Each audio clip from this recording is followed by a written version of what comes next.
Great. So that's now recording. So this is the 5th podcast of the Let's Talk Life with Ben. And today we've got one of my good friends, Danny, who's coming on the channel. Again, big props for Danny coming on. It is quite a nerve-wracking thing, as I know every time I start these things. No worries at all, Danny. We've got kind of some topics to go through as well, but we'll just start with the introduction of how we met. So kind of our first instance, coming back from your side of things, how did we first meet? What can you remember? So we go back quite a long way now, actually. So the first time that we met was actually it would have been in college. So obviously we both didn't know each other before this. We both ended up taking very similar courses. So we happened to be in the same classes. I just remember going in with one of my good friends when we first started. Then we got grouped up in bunches of 2. And we were on the same table. So there would have been me, Rob, yourself, and Liam. Yeah. And basically the teacher was going through all different sorts of stuff. And we were just sat there and she was like, right, are we going to get on now? And we were all like, yeah, sound. And we just turned to each other and we was like, do you know what's going on? we both just had no clue what was going on at all. But that's basically where it all started. So we basically just met at college through the ICT classes and never looked back since. But that'll be then 2015, so six years since those memorable days of IT. And oh yeah, I never forget those days. Never forget them. I can safely say, as we've passed the moment now, I've probably learnt nothing in the 2 years from when I first went in, apart from Hello World. So it's like there's things that I sometimes see with like the job that I'm in, the pop up being like, this uses Delphi, and I'm just like, oh no, please. I was like, please go away. Like, read line, write line, Hello World. That's pretty much where knowledge stuff from. So we've got the college, and then as a whole, how did you find kind of to college? Were you interested in it? Did it kind of the courses you took, were you interested before you went to college? How did you find that? It was a little bit of a weird one for me, because obviously I'd done GCSEs like the year before, like everyone would. So I did ICT and I did sort of PE then. ICT is always something that's interested us, just because my dad's like very IT based, like with his job as well. So I was like, that's sort of the road that I want to go down. So I was like, well, I'll see what this IT course is like at Brinkburn. Another course that I did, I only did 2 courses in college. The other course that I did was product design. That was more sort of a course that I just did just because it interested me, like not because I wanted to sort of progress a career down that line, but just because it was interesting. But there were the courses as a whole I enjoyed, but in terms of like the amount of coursework that we had to do for ICT, it was you'll know yourself, it was awful. But overall I quite enjoyed it. Yeah, and so obviously we progressed through college. And I think I've got some reasons down of kind of why we got on so well. So obviously, one was we did the same courses, especially for the first year, and our lack of knowledge of them. That was one thing we could kind of link together. We had the Domino's during the week, the workers' lunch. That was a regular thing with the pizza. Absolutely. Mate, I still carry that on to this day. Still carry it on the work until them strong. So we had that, and then kind of how we met was obviously that kind of reason, and kind of going forward. And we'll go towards obviously your Crohn's now, because we've got lockdown after that. But obviously I don't want to go into like shield and that without a reason of why you might have to shield. So exactly, to start with the Crohn's, I've got down kind of, if you could explain what kind of the disease is for anyone who isn't familiar with it, and give kind of an insight to that. Yeah, so basically Crohn's it's like an inflammatory bowel disease. So it's like an IBD, I think it's classed as. But it's basically the inflammation of like your digestive system. So that goes anywhere from like your mouth all the way through. It's basically the simplest way that I can describe it is obviously when you'd be familiar with how things happen on the outside. Say if you like grazed your knee, for example, you'd have all the sort of white blood cells and stuff going to that to sort of try and heal it. But basically, it's a similar story inside, except with Crohn's, it's harder for the immune system to sort of turn off once it's fought the disease. So it's basically sort of attacking itself. And it's only really that you can sort of solve the inflammation by either like medication or things like that. So that's like the simplest way I can describe it. But yeah. Yeah, that's fine. That's a good inclination of you to people who aren't familiar with it. And for yourself, what kind of age was you kind of diagnosed with it? And was there any sequence of events that kind of led up to it? So I was actually diagnosed on my 13th birthday, luckily enough. So while everyone was having like sick parties and that, I was in the hospital bed. But it started from it had started not too long previously, to be fair, but I deteriorated quite quickly. So the main place that I can track back where it started was we had a trip to New York with the school. I know, like privileged trips and all that, New York rather than some seaside. But we had a trip to New York that I went on, and throughout the trip I'd not felt bad beforehand, but throughout the trip I don't know whether it was because I'd been doing like a lot of walking with the trips that we were doing, but I felt really, really tired all the time. And when it came to like eating as well, like I'm a guy who absolutely loves his food. Like you wouldn't think that, but I absolutely love it. And I went over to America and I was like, we're going to be having like ribs, steak, hot dogs, all the good stuff. Yeah. And I went over there and literally I struggled to even eat like a dollar hot dog or like a dollar pizza slice from like the like normal New York stores. So I was sort of thinking from there, I was like I said, I don't know whether it's just because obviously traveling to a different country, I don't know whether my body clock was knocking me food or stuff like that. But I'd originally then flown back to the UK from New York, and I think it might have even been my mum and my nan, but I can't remember. But she basically said, she was like, have you been eating all right? Have you enjoyed it? Stuff like that. And I was like, yeah, it was really good. Didn't want to sort of say too much at this point because I didn't feel like really, really bad. But she was like, yeah, you've definitely like lost weight.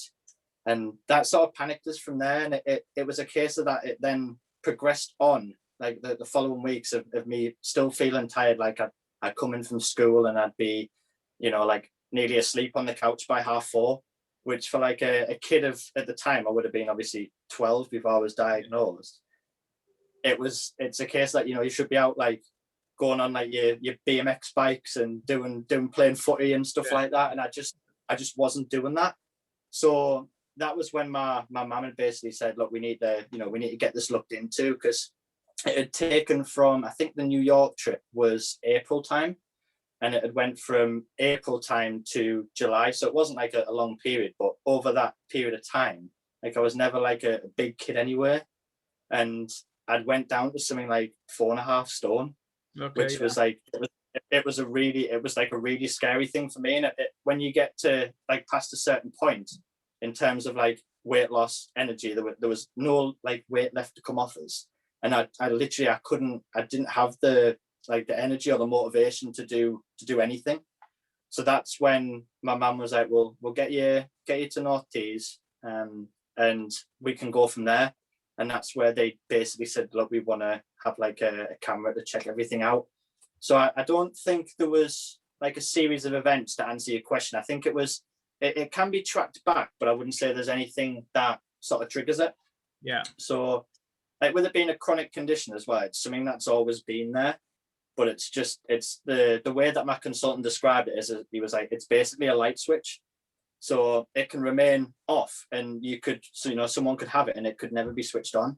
Yeah. But it's a case of that when it is switched on, it's then constantly on. Yeah. Yeah. But yeah, to answer your question, there was no events to it, but it happened like so quickly that it was hard to really track when it started going wrong. Yeah, that's fair enough. And like you say, it's probably like one of those things before it happens, you might have it for a year and a half, but until it gets really bad, you might not notice it, like you say. And was there any kind of emotions that you felt when you kind of found out that you're obviously going to live with it? And how did that make you feel? Yeah, Obviously, you were young as well. You were like 13, like you say. So how did that make you feel? exactly. Yeah. So it obviously, like I say, everything happened so quickly that it took me a while to actually process it. But it was more in the sort of like recovery period of when I was like, after I was first bad, of, you know, trying to, like, if my mates were going out, for example, like going to play football and stuff, it did sort of hit home a little bit there, that I didn't want it to sort of rule my life in a way, but I knew that it would be hard to get back to like the state I was at. Because I used to do like quite a lot of sports anyway. Like I used to play football, and I'm not saying that I was like a Neymar or a Messi or whatever, but I used to play football just as like a hobby, and I did swimming when I was really, really young, and it was like I was always like quite a healthy, fit lad. But it was just a case of that. The biggest thing was just being sort of upset to say no to certain things. To say, like, if people were going out to play football, being like, I'd love to, but I just don't feel like it. Obviously, that was quite not depressing. That's not the right word, but it was upsetting to have to say no to stuff. I try not to let the emotions get too much of us, just with the condition, because, like I say, it's something that I have to live with. So it's not something that I can change unless there's like some like magic vaccine or whatever. So I try not to let it get too much of us, but there is times where you do sort of go through like tough periods where you do feel quite down about it, and you think, you know, why did it have to be me? Why couldn't it have been, you know, like you look at some people and think, you know, they do no exercise, their diet's bad, all this, and then for it to hit me being like quite a, like I say, like a healthy, fit lad, it was a shock, and you do just think, it was like, why did it have to be me? Yeah.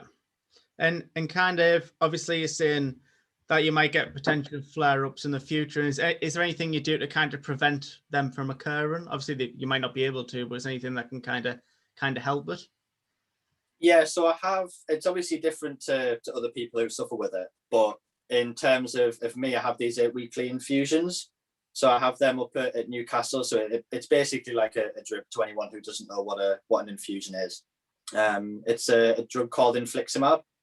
So it's not something that I've always been on. So I used to have, when I was first poorly, it was sort of a little bit bad managed. So I was actually on steroids for nearly a year, which for anybody who knows that that's never a good thing. But it then changed to tablets every day. And then after the tablets, they'd sort of stop themselves. Like I'd been asked to do like this trial to sort of stop one or the other medication, but I'd always put it off in sort of fear of getting bad again. Yeah. But I'd sort of dropped the daily tablets myself, whether that, you know, being whether just forgetting to take them, or I think sort of interested to see how much they were actually doing for me. Once they'd stopped, I had my, like I said, I just had my infliximab for once every 8 weeks, and it only runs over about an hour. So, but I've had that now for, I think maybe it's 5 year. So I've been on that for a lot now, and that's definitely, that's the thing that I noticed the most difference of. That's the thing that made us feel the best after having it. It made us, like, the tablets I was having daily, but I wasn't sort of noticing a huge difference. And as soon as I had the infliximab, it was like having like a vitamin tablet or like an energy drink. Like it just gave you like that buzz, which was great. Yeah. So obviously you kind of didn't really want to risk certain things, you know, in case you did get the stage where you first occurred to it. But as a kind of an impact in your life, has it changed like an outlook of life? Obviously with living with it, do you kind of take things, you don't take things for granted? I wonder if it's kind of changed that in your aspect of life. Yeah, it's definitely had a big impact on it, and in the way that I, you know, like look at life. Like the main thing for me is that I'm always scared in case of a flare up. Like I always think too much into the future of like, if I flare up, you know, what will I do about work? Yeah. How will I get back to the state that I'm at like now, like a healthy state? So you do worry about stuff like that. But going back to like what I said before, I think it's very important for me to think this way, and I think other people who suffer with Crohn's or like colitis or anything sort of similar to this, is that you can't let it sort of dictate your life. Like you will have different looks on life now with having Crohn's. That you do have to sort of, in most cases, sort of watch what you eat. And if you're eating like new foods, it's always good to keep like a note of stuff like that. So if it does make you bad or does set you off, you know, right, I can't have that anymore. So you do have to be a lot more careful. I think that's probably the biggest change in life. But like I said, I think it's important for people just to not let it dictate too much, like to be careful and to be sensible with it, but try and not let it change too much. I think that's the important thing, and that's certainly something that I've progressed with, and that I think that's helped me sort of control the condition a lot better. Yes. So the unpredictability of when something might happen, and the key word there, like I always say, is might. It can really take a toll on you. And like anything, you know, if you're worrying about something, 9 times out of 10, it probably doesn't happen when you're thinking it's going to. Yeah, but exactly. When it comes to kind of going on like making plans, you've always got that thing in the back of your mind. But if you can make it 10% of your worry rather than 60%, then obviously you're going to enjoy the other 50. Absolutely, yeah. So kind of leading off onto that part is, I'm just wondering if you've got any advice for anyone, you know, if anyone does come across the Crohn's disease, or if they know anyone with it, is there any advice you could give? So I think it's very important, because it's not something that's I feel overly recognized. I think it's definitely not talked about enough, because it's one of those, it's technically like a disability that you can't see. So I think if you've either got Crohn's or know someone who's got Crohn's, the best advice that I can give is talk to people.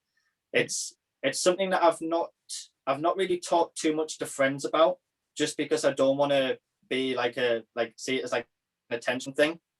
Like I've probably talked to my mum the most about it. Like she's been great through the whole thing.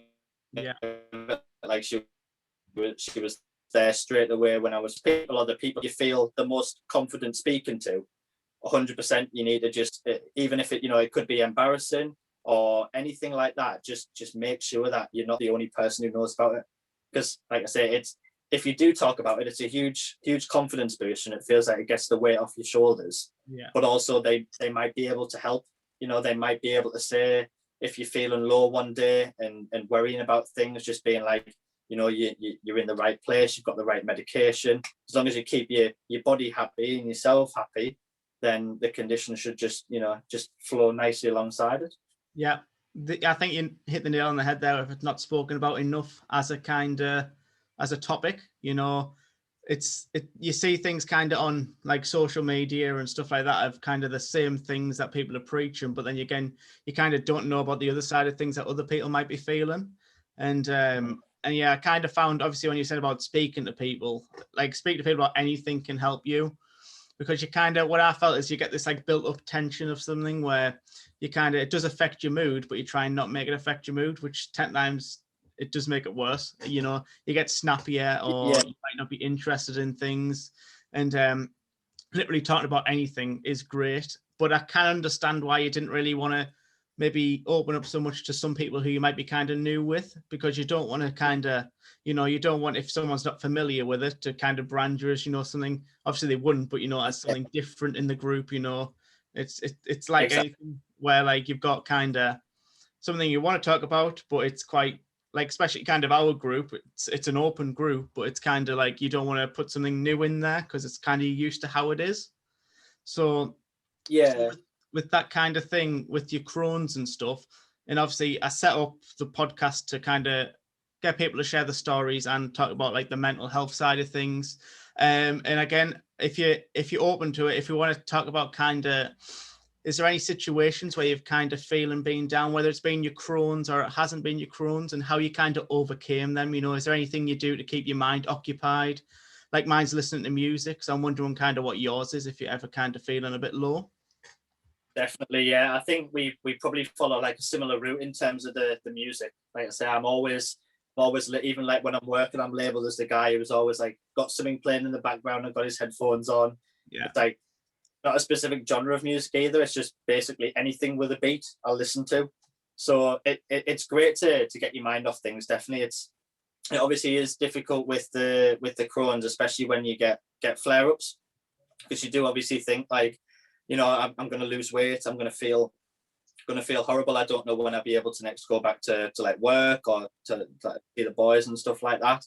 So there has been a few times where I have felt really, really low, and like I say, the main things to get you out of those low periods, I feel like, is definitely reaching out to people who, you know, you feel confident in talking to. Yeah. And that's why I think it's such a great thing that you've set up with the podcast. It's such a great platform to be able to share stuff with. Yeah. Because like I said, it's something, it's not just Crohn's, but mental health and everything like that. Everything that's not visible to people from the outside doesn't mean it's not there. Yeah. So I think that obviously people see stuff happening like elsewhere that is visible. So, you know, like whether that be like visible disabilities and stuff like that, and they are talked about a lot because people like literally see them. Yeah. But in terms of mental health and stuff, definitely it needs to be something that's spoke about. And even if you've not got even if you're not fortunate enough to have anyone who you'd say feel comfortable with speaking to, the thing that's really helped myself, and I know there'll be other groups and stuff that's open that does this sort of stuff, but just join like Facebook groups, Instagram groups, and there's people who will post on there like anonymously. Yeah. So it's a good way to share and get people's opinions without necessarily, you know, putting yourself out there if you don't feel comfortable to do that. Yeah. So social media has that aspect of it can be really, really good for things where you don't really have to know someone to speak about something. So like for me, where obviously I spoke to Harry around the hair loss. So like when you've got someone who's kind of neutral ground of, you know, it's not someone who you're going to see every day, but it's someone that you can actually talk to. It has got that kind of that trust you can build over that. And like I say, I was thinking of kind of ways that people could, especially like we're in a lockdown now. Is there anything you've been doing? Because obviously the first lockdown you were shielding, weren't you, for quite a long time, and it's the same again. Have you been doing anything to keep your mind kind of active and mentally keep going during these times? I think the best thing to do, obviously, if you've got the facilities and the passion to do it. I've been obviously playing a lot of Xbox, so I play a lot of Warzone with the boys. So that's obviously, it's good to get the social interaction with that, but it's also good to be doing something, I feel like, rather than, you know, just sitting there watching something, not processing your brain. I think it's important as well to always have goals set, no matter, you know, what you're doing, whether it be goals at work or even if it's simple stuff like tasks you want to get done during the day, just so you've got something to work towards. Because I think that a lot of people have found obviously lockdown to be very difficult. I know it's going to be the same for loads of people, especially people who are having to shield and stuff like that. But it's just trying to keep your mind off shielding as a whole and just trying to find alternative ways of doing stuff. So like goals that I've got set is that I want to be doing the Great North Run if it's on again this year. So I've been trying to go on like the bike that we've got in the garage, like the exercise bike, been trying to set myself goals to try and get fitter on there, so I'm not going to be like slacking behind if the run does go ahead. So it's like I say, it's, even though we're like most people are stuck between four walls, it's trying to find stuff that you wouldn't normally do to keep your mind off it, if that makes sense. That's right. And like with the mentality thing, it is, especially when we're in a lockdown, it is, a lot of it is how you feel mentally, you know. It's quite cliche, but you're literally stuck doing the same thing every day for 7 days, you know. We used to have the luxury of when you work Monday to Friday, the weekend actually feels like a weekend, whereas now I feel like you wake up and it just feels like a Tuesday. And it's emerged completely, hasn't it? it really has. Everything's like a blink. It's like a Friday, finish work, then before I know it, it's Monday and I'm logging on again. You haven't even experienced the pop world, you know. I miss that place so much. I miss that place so much. There's been, because the person who I work with, he's also from Hartlepool. So at the minute we've just been joining like little calls during the day, and we've just been chatting, just being like, "Do you miss Popwell today?" And we're like, it's just like, it's the small things that you do take for granted, like stuff like that. Like even just going out and going for, you know, like a few beers round in someone's garden, or Yeah. whether you're going and playing ball with people, or cinema, or anything. Yeah. It's just those luxuries that you miss out on, and you're like, is this going to be over yet? It's like, it's mad though, because you don't realize how much you actually, like when you go for food, say 2 years ago, you'd be going, oh, I have to go for food. I can't be bothered going for food. Like if I could tell myself 2 years ago that don't moan that I'm going for food, because now I'm stuck eating pot noodles during the day, doing the same thing. I'm never going to turn down an event ever again, even if it's like the worst thing, like going like walking through a muddy field, right, on like a Tuesday evening. I'll be like, yeah, I'll be sound. I'll be for that. And that was what I was actually going to put the next point to, was what is your plans for obviously summer 2021, and what you're looking forward to most when we can get out to kind of normality, as I put normality in quotation marks. What are you looking forward to the most? To be honest, I'll just be thankful to get out the street. Obviously, it depends massively on sort of changes and progression of sort of ease and lockdown. The plans that I have got at the moment, whether they stand or not, I'm a massive F1 fan, so I'm going to be going, or trying to go to Silverstone for the F1 Grand Prix. There's like a few family trips that I've got, which would be good, because obviously I've not seen them in ages. Obviously, like my mum, dad, and sister are able to go up like socially distanced, just to say like hello or deliver them food or whatever. Yeah. But I haven't even had that, so I've only ever seen them via like a Zoom call. So even just like going to my nan's on a Sunday for Sunday dinner, it'll be like absolute bliss. And hopefully, fingers crossed, we've got an abroad holiday booked for October. Yeah. So that's what everyone's like. That's again family. That's what everyone's like really excited for, and just like crossing fingers and praying that it goes ahead.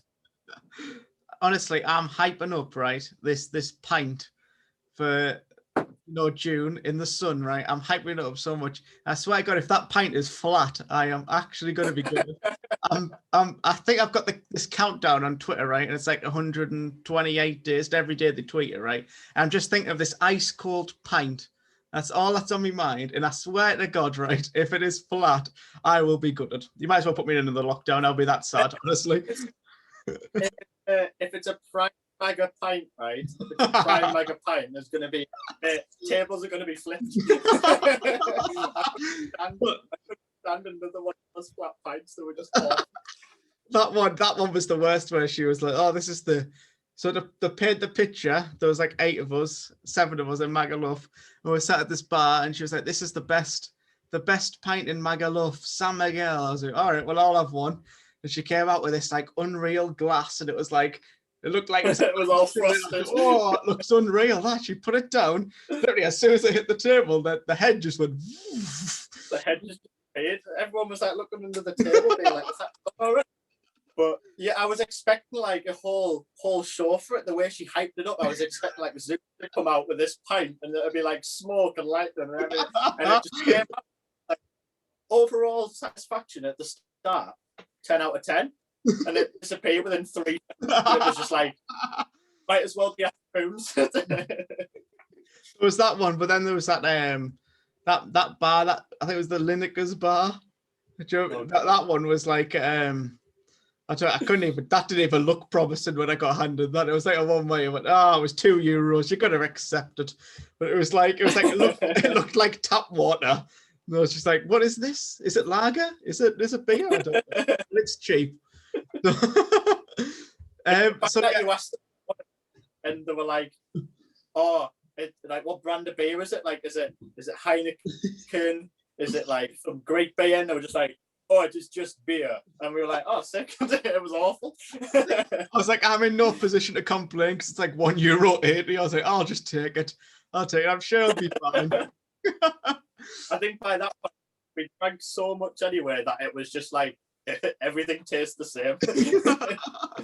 It did, actually. Honestly, like by day 3 or 4, the food, well, obviously Benny's Beans, shout out to the Benny's Beans. Everything was shout out Benny's Beans. I'm going to try and get a sponsorship for the podcast with with Benny's, you know, get Mate, those beans. I'd try super hard for that, because that is a worthy sponsorship. Then beans. If anyone doesn't know Benny's beans, right, which you probably don't, it's like imagine if you were to print like beans on a newspaper, right, like just a black and white newspaper which had been left out in the rain for like 2 weeks. They were Benny's beans. Honestly, right, how that didn't get us for food poisoning, I'll never know. It probably did. It probably did, to be fair. You're not wrong. And leading on with the lockdown, and obviously big trends, you know, Netflix, Amazon Prime. What series has been your go-to series while you've been in lockdown? So I know that you've started this as well. I started watching the US version of The Office, right? And I was like, I know I'm 10 years or whatever behind. Like I'm a few years behind it coming out. But I watched it because everyone was like, it's unreal. And I'd been wanting to watch it for ages, but hadn't had like the platform to watch it. And as soon as it came out on Netflix, I was like, right, I'm making it my mission to watch it. Because I watched like the UK Office and I was like, it's good, but it is sort of like, it's what I experience anyway.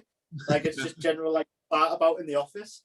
And I think like as well, I'm like a big fan of like Steve Carell's anyway. So I think that was like a main reason I wanted to actually watch it.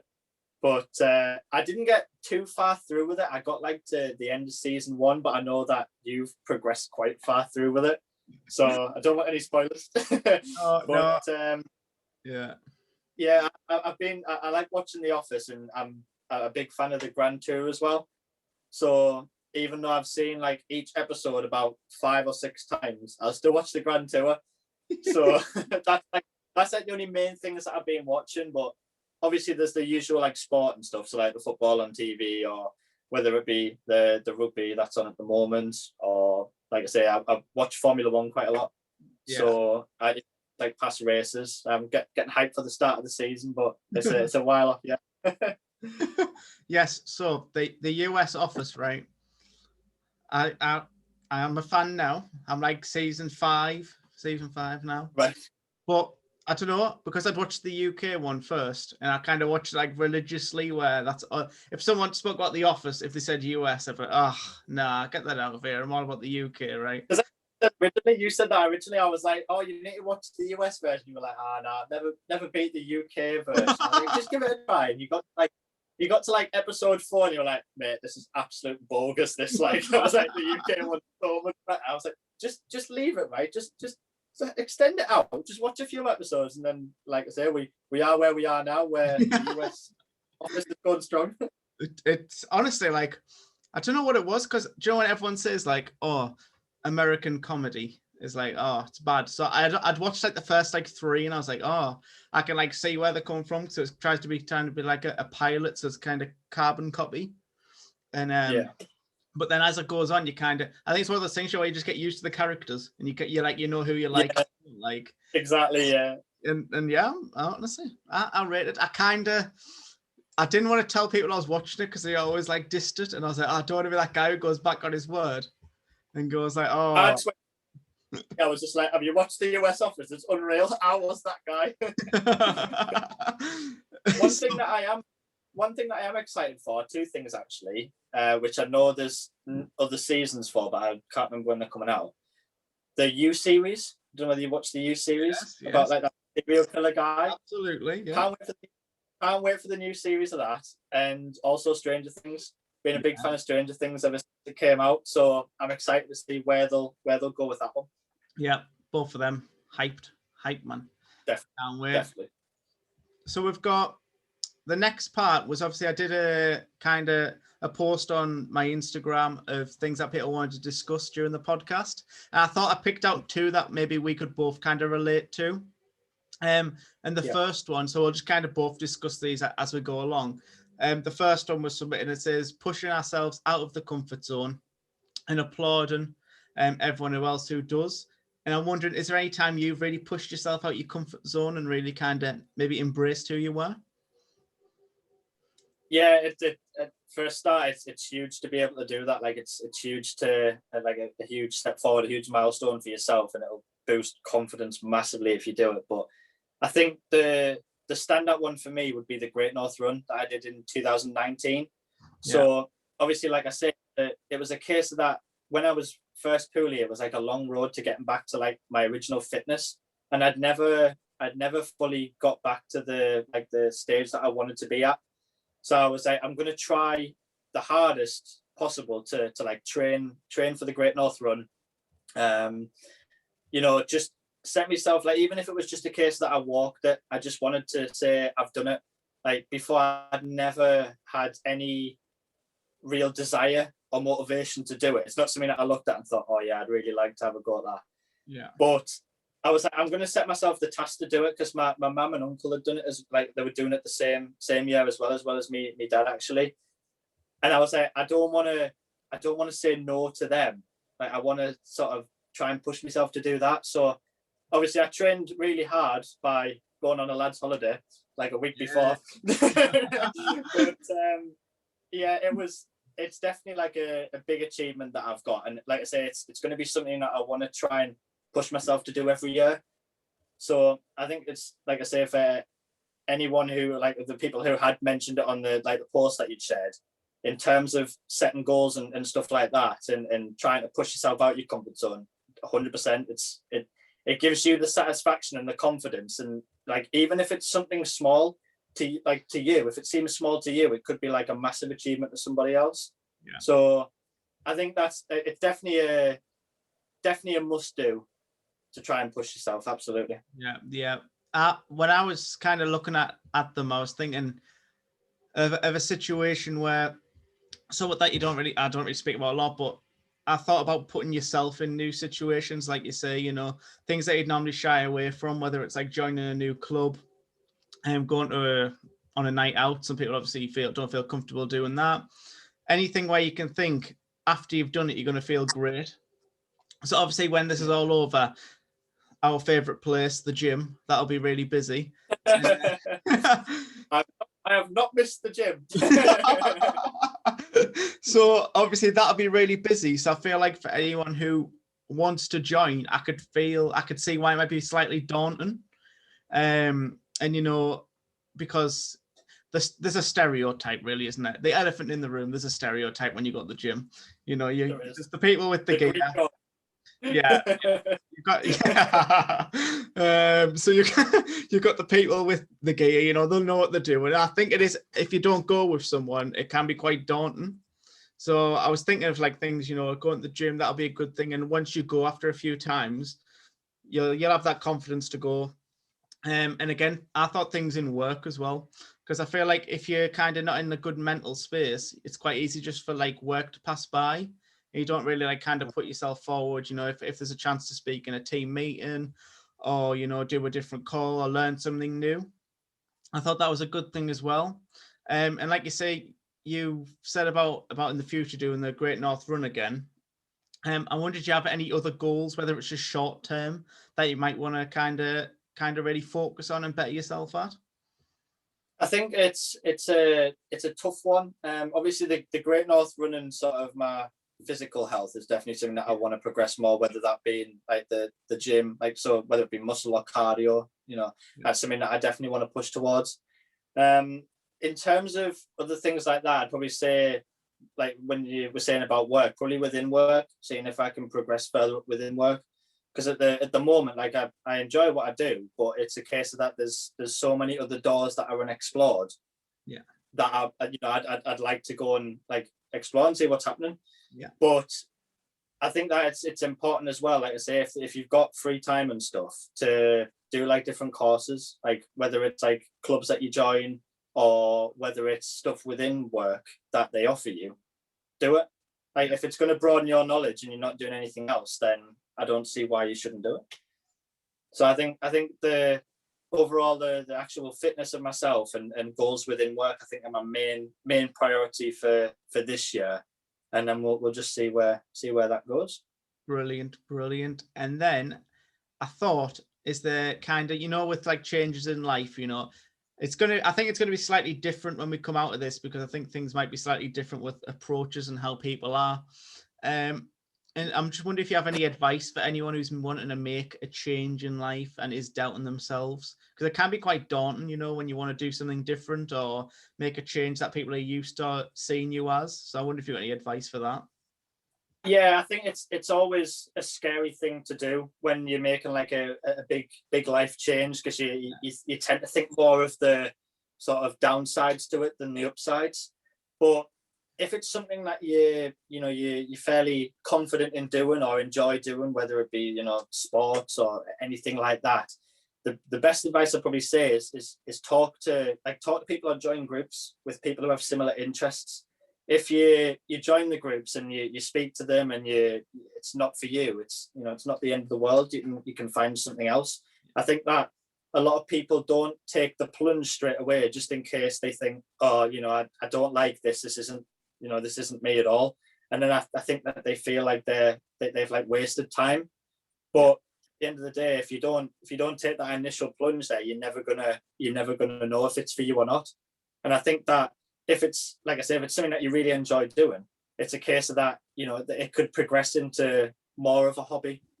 It has implications a lot further down the line. So, like I say, if you're scared about sort of taking that initial plunge, like I say, just talk to people, join groups, see, how people started doing something. So say, like, if you were interested in like doing the gym, getting like a good figure, all that, and interested in like personal trainers and stuff. Yeah. Speak to the personal trainers, speak to like friends if they've had something similar. Just see what their approach has been to it, and see, they'll probably speak wonders about it, since they'll probably say like, oh, it's the best thing ever, like it's amazing, you need to do it. And it's always good when you know someone who's done it, because you trust their opinion, don't you? So I think, definitely join groups and speak to friends about that one. Yeah. And I think with that as well is you find yourself, especially when you're joining something new, is you do think the worst, whether it's a change in life, whether you shave your beard off, or like for me, when I shave my hair off, you think of, oh, is people going to point? People are going to look. You're going to look different. But then you've got to learn, like, you're doing it for you. And I think that's the main thing you can really think is you're not going to these clubs for other people to appreciate you. You want to go because you want to be happy. So, exactly. Yeah, it's a case that you've got to think of number one. You can't you don't want to do something just because someone's told you to do it, or just because it's going to impress someone else. Like, you need to do it for yourself. Yeah. And I think you find is you kind of, if someone's not going to be interested in you because you're maybe slightly different, you might like something different, and you feel like their judgment is, you're solely basing your like kind of happiness on their judgment, that they're more than likely they're not for you as a friend or as a partner, because Absolutely. you've got to find your best interests to make you smile, because you can, like you say, you can fake smile, but you know you're not happy in yourself, and you can't keep that up. As much as you tell yourself, oh, I can pretend to be happy for so long, it doesn't. It really eats away at you. So you, like, from this section, your main thing is you've got to be happy in yourself. And if you do something and you fail or it doesn't work out, at least you've tried. You're one step further ahead than if you didn't do it, and you kind of you've done that leap. And the second one, which I thought, this one for me is probably the one that hit home, was body confidence and society's expectations. And I kind of spoke about this with Connor, was kind of your Instagram versus reality. So, I feel like we're in a world now of our age where social media is such a big thing. And I feel like sometimes people might post something to get the approval again of people who just give you a virtual like. And I know that it could be the case for anything, there's nothing wrong with that, because if that makes people feel good, that's perfectly fine. But I think there's kind of a fine line between feeling good about it or becoming an obsession. And I feel like with social media, obviously you see all these like influencers and stuff, and you find yourself in a position where you do compare. And I feel like, is there any time where you've been kind of self-conscious? Because like I say, I've got a few as well, once we've discussed, but I'm wondering from your point of view, have you ever felt self-conscious? I think one of the main stories, which is quite a funny story, and I think it would probably be one that you talk about as well. Once again, Maga, throw it back to Maga. Me and everyone and yourself were in the pool, just having a good time, raving to some tunes, had a few bevies in hand. But we were all like this below the water. Like we literally had our head bobbing about. We were I think you saw all these people walking around with like 6-packs and like arms bigger than my head. And you think like I wish I could be like that. And you do compare yourself to them. And I think it's difficult as well, going back to like my side with Crohn's and stuff, because obviously it could be a case of that I could have, just been poorly and I could be really, really thin. And you do think like if you were at that thin state, you think, are people going to look at us and think, like he's just a twig? But that's definitely it. There has been a lot of times where I have felt quite self-confident with my body. Like I feel I'm getting to a point now where I'm getting sort of like healthier and stuff again, where I'm feeling sort of quite happy with myself. But again, it's something that, it's going back to the previous point. You've got to do it for you. You can't do it for anybody else. Like if the body that you've got makes you happy and you're pleased with your progression, then that should be enough. And like if it was like your friends saying like, oh, you're about 40 stone, absolute unit.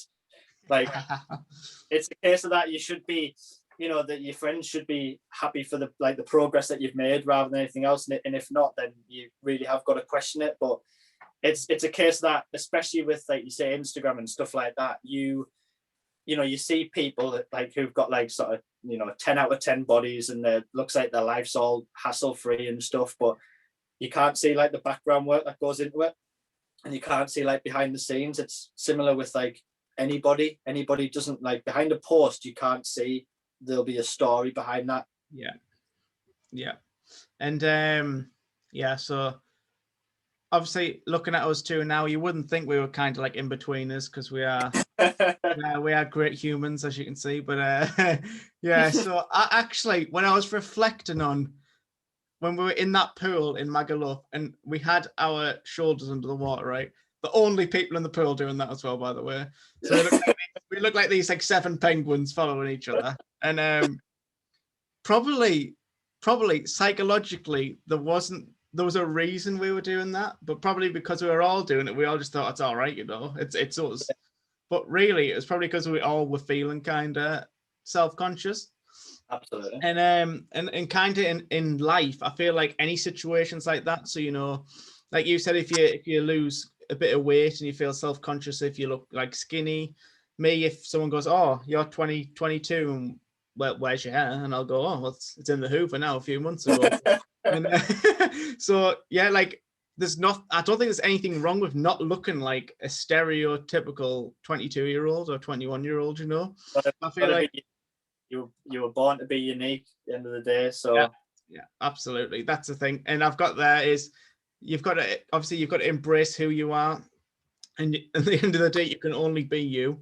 I've said this a few times, is you're not going to wake up and look like Zac Efron tomorrow. That's not how the world works. If it did, great, sign me up, I'll be at the front of you. But yeah, so you can only be yourself. You can only be confident in yourself as well. And again, although we want to be healthy and we go to the gym, having the perfect body shouldn't define your happiness. Absolutely. Do you want to?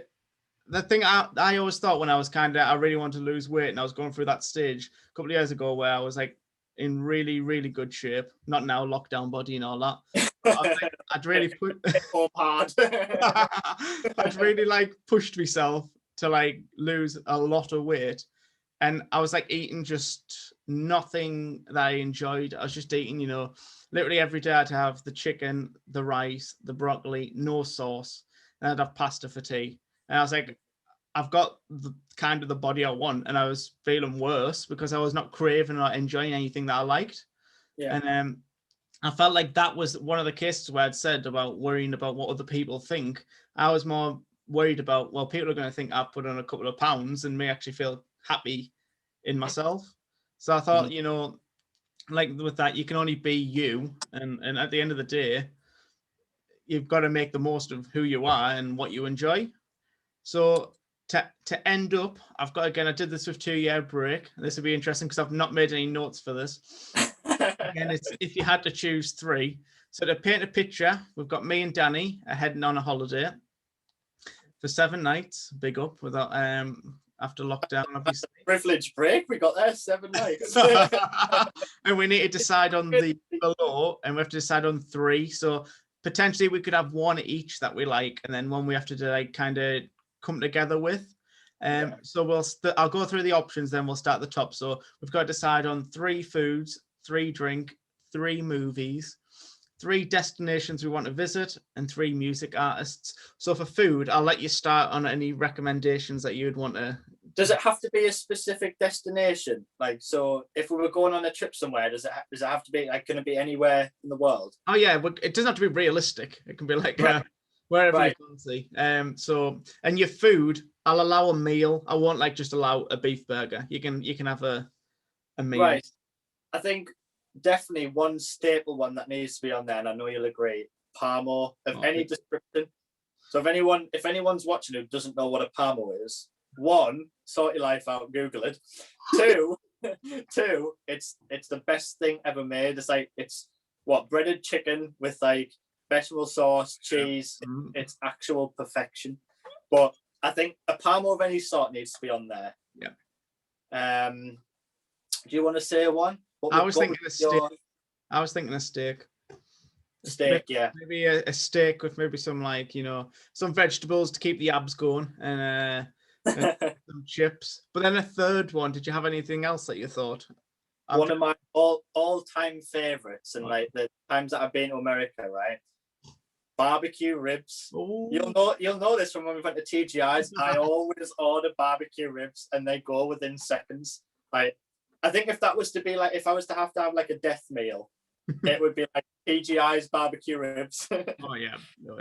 I can accept that as our third one. My only other one that I would have said was chicken wings, but yeah, I do like chicken wings. I think it can be a bit hit or miss though. Yeah, that's what I was going to say. But those, if we taken TGI wings, then they're never hitting it. They're always they're always 10 out of 10 wings. So we'll go for drinks now. This can be either alcoholic or non-alcoholic. So if you got one down that you wanted to bring, I can think of a few that you've got in your head here. This is bad because my notes are all alcoholic. But the first one has to be tiki.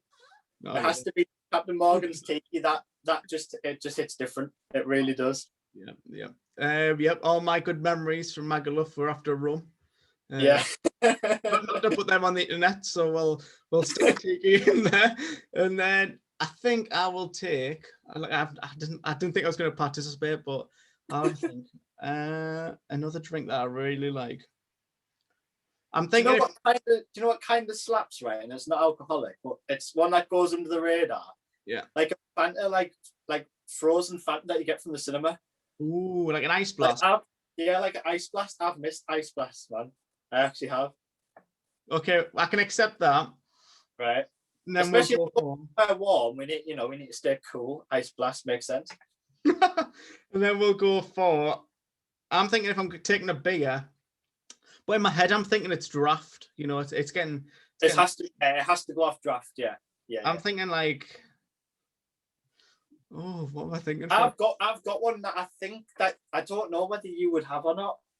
Ooh, hit me up. What is it? I would say Peroni. Oh, that is a tasty one. I like big up the Amstel. I do like an Amstel as well. I've got myself a Star of Pram, and they're unreal as well. They are so good, so good.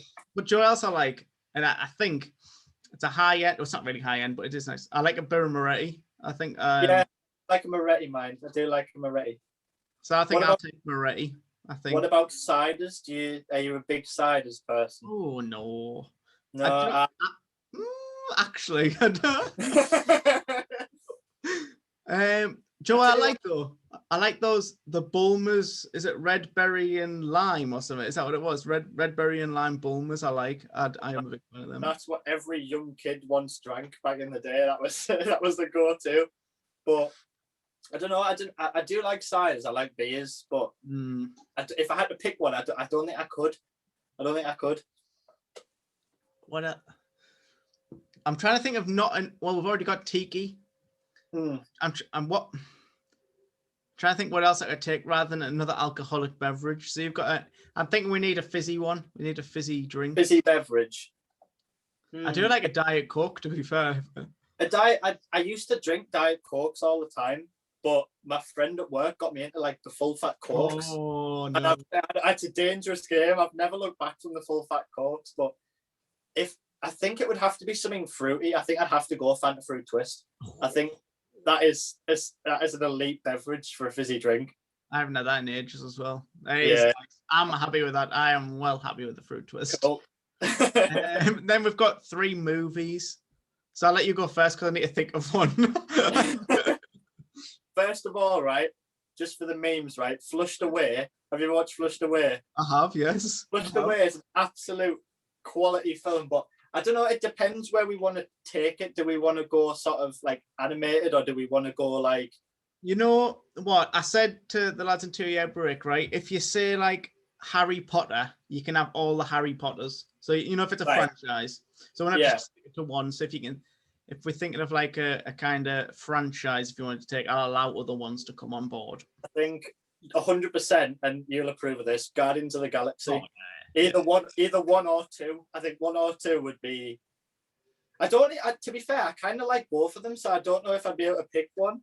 So that might have to take up 2 slots. I like the second one, I think, because of Baby Groot. I love Baby Groot's cool. Baby Groot is cool. I'm trying to think of like do you know what? I don't watch too many movies apart from like Marvel and stuff. Like if I watch TV, I'll watch a series. So exactly. I'm thinking I'm going to bend me rules here, and we're going to take Stranger Things. Okay. Options. Yeah. With that. Another honourable mention: Baby Driver.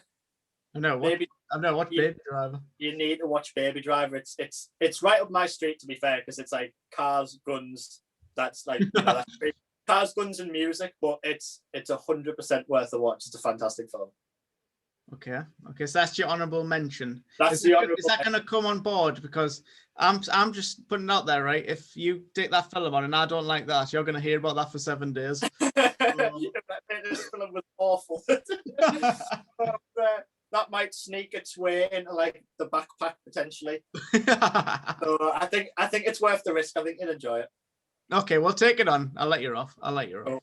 And then we've got 3 destinations to visit. So this can be anywhere. We're taking travel out of it, like this is where in the world. Okay. Mm. You see, I'd set this all up to be like destination based, so I've plucked my brains here. Oh, okay. I don't think it would appeal so much to yourself, but I've always wanted to go to the Nürburgring. Okay. Always wanted to go to the Nürburgring just to do like, even if it was like a lap in some like 60 horsepower banger, just to say I've been around the Nürburgring would be like a flex. Yeah. But in terms of like other destinations, it's a tough one. It is a tough one. I think I've always wanted to go to Bora Bora. Yes. Just because, like, I know it's a proper like simp destination, but I've always wanted to go to Bora Bora just because it looks unreal, and like I could just see myself just like with a nice cocktail, a nice cold cocktail, a nice bit of music, just literally just chilling on this beach, like crystal clear sea, sandy white beach. It would be. I think Bora Bora has to be on there. Yeah. Yeah. See, mine's not as relaxing. I think I want to go to Chicago because, interest-wise, good beer. Even though we're already taking beer, so but if we're getting food, we can have a beer. No, we'd burn through the beer quite quickly. So. We would. Music-wise, there's loads of good bands in Chicago, and there's always good stuff going on. Ice hockey, I'd like to see the Blackhawks play. Yeah. And yeah, I just think as a American destination, I'd be well up for that. America's got a lot of places where you could go to. Like there's a lot of different variety, I think, in America, because you've got all the different sports which you don't get over here. Yeah. I tell you where's actually a really good place to go, Daytona. Been to Daytona a few times, and like obviously they've got like the small baseball team. I think it's like a AAA team or something. They've got the big Daytona Raceway where they do that kind of stuff, and the beach is unreal. So you could have a day of like doing stuff as well as chilling on the beach. Yeah. So I think that's a good destination. Last time I went though, there was kind of a small hurricane, So got fun memories of that. Well, we'll go there because then that's a mix. So then we've got Relax, Not So Relax in Chicago, and then we'll hit that as the third one. Yeah. So lastly, and this is an interesting one because we both love it, music. Yeah. So Conflicts here. I think if we're going to say music, we'll just say an artist. We won't say an album because I like more than one album of some people. Yeah. Okay. I'll hit up first. I think I'm thinking Stand Atlantic. Stand Atlantic, yeah. We've both been to see Stand Atlantic, and they were absolutely phenomenal. I think that we've been to see Stand Atlantic and Waster as well. Yes, yeah. And they were both really, really good bands. One thing that I've actually got upcoming, who I would want to go and see because I like all the music, is Nothing But Thieves. I do love Nothing But Thieves, so I'm supposed to be going to see them, fingers crossed, in October. Yeah. But if I was to have to pick like a one artist, I think it would have to be Nothing But Thieves. Okay, so we'll have them too. And I'm thinking for sales wise, right, as well, who is a really good artist. And he can mix between the two. Machine Gun Kelly. Yes, I was going to mention this, and I was like, I was going to say this straight away, and then you were like, "Oh, we'll just pick an artist," and I was like, "Yeah, but all the stuff isn't very like. It's not that it's not very good. It's that it's very different to what he does now. Yeah. But in terms of his current music, I really like it. Yeah. I think as well, I could also see it sort of going into like a Youngblood type of vibe as well. I quite like his music. Yeah. So yeah, I think I'd be quite happy. I'd definitely be happy with Machine Gun Kelly. That's perfect. That was quite easy actually to settle with. The thing is that it's because we both listen to such a wide variety of music. I don't feel like we would have said anything there that we would have been like, nah, that's awful. I know. Like we both wouldn't be like, oh, should we go and see like Adele or someone like that? That's great. So that's everything covered in the podcast. So just to end off, I'd like to say cheers for coming on, Danny. Thanks for having us. No worries. I always put them out on a Monday, so I'll get this out on Monday. But like I say, any final words to the podcast before we end off? Like I say, just be yourself, dream big. Brilliant. Simple as that. No worries. Thank you for coming on. I'll give it a wave. See you later. Thank you very much. See you.